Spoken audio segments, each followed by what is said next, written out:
Well, this is the beginning of the golf session to start trying to get to this project scratch. Obviously, it's a beautiful day actually, and it hasn't been like that in Melbourne for months, if I'm totally honest. I'm going to spin you around. I'm going to introduce you to Kim Collet, who is going to be my coach for the series. He's been my coach for a couple of months, to be honest. Well, a lot longer than that actually, to be fair.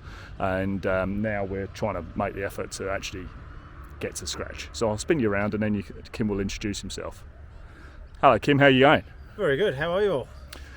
I'm very well. I'm a bit apprehensive about this challenge that I've set myself. It's a strong challenge. We've got 13 months. Yep, 13 months. Get you down to scratch. Mm-hmm. A few shots to knock off.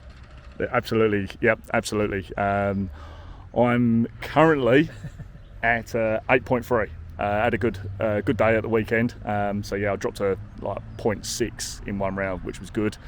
But yeah, still plenty to do. So yeah, so Kim, I was going to just ask you how you got into golf coaching. What was the driving force behind it, and what's the future hold for Mr. Kim Collet?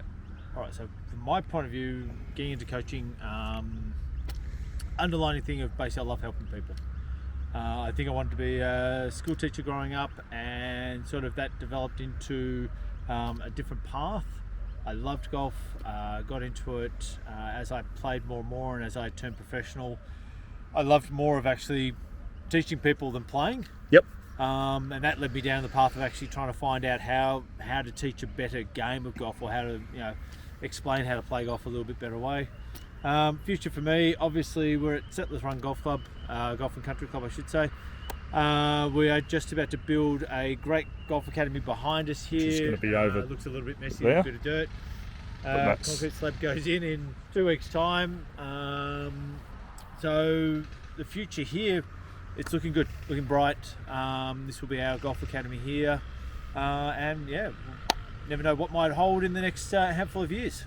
Perfect. That sounds good. What's been your greatest success so far that you would say in your coaching career? Oh, it's funny. I should be saying the guys that have turned into tour players. So there's a couple of senior tour players out there. There's a couple of LPGA tour players.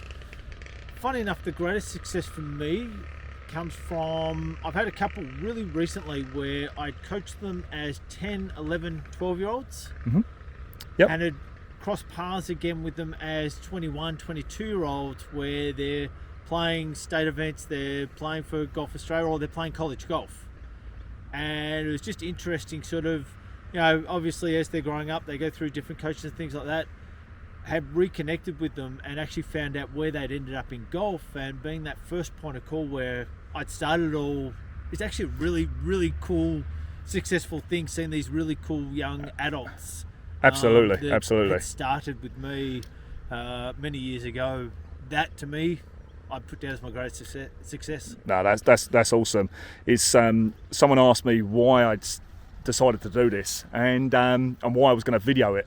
Basically, the reason being is I think there's a lot of people out there that are too scared to actually put themselves out there, have a red hot crack at something. And if I can be successful, then obviously there's a bit of a blueprint for someone else like out there who might go, do you know what? I see how he did it. I'll have a go myself. So we'll get on with the lesson, and we'll see how we go. Yep.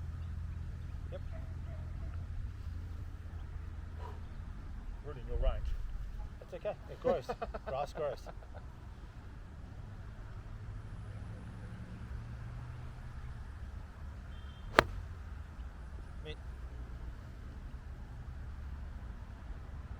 It's hard. It's surprising how hard this is. Yeah. Yeah, you should be sweating bullets.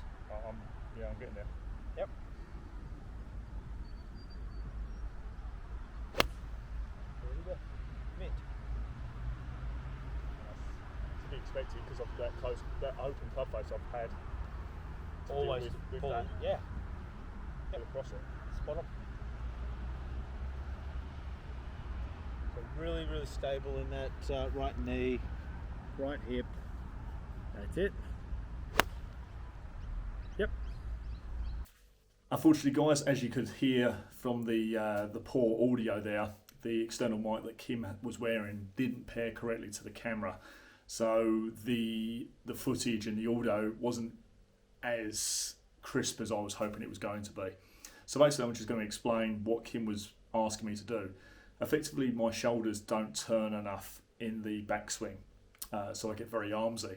So after he gave me some drills and bits and pieces on the range to actually do, he actually took me into the gym and said, look, this, with a medicine ball, one of those sort of gym balls, put it along the wall and turn away from it while keeping my hip engaged on the gym ball on the wall.